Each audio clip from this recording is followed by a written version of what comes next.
মানুহৰ জীৱনত সংগ্ৰাম কৰি যোৱাটোৱে মেইন কথা আৰু সংগ্ৰাম সৰুৰা সংগ্ৰামৰ পৰাই কৰি ডাঙৰ হৈ যাব পাৰি নহয়নে বাৰু কেৱল মানুহে চুৰ কৰি খাব নালাগে চাওকচোন এই মানুহ দুজন কিমান কষ্ট কৰি যে কাম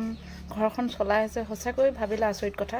আমি মাইকী মানুহবিলাক প্ৰায় মাইকী মানুহ কমনি কৰে কিন্তু প্ৰায় মাইকী মানুহ ঘৰতে থাকে মতা মানুহ কিছুমানে এনেকুৱা কাম কৰে চাওকচোন কেনেকৈ কৰিছে দেখাতে আচৰিত যেন লগা নাই দেখাতে ভয়ংকৰ কিমান কষ্ট কৰি যে সংগ্ৰামবিলাক চলাইছে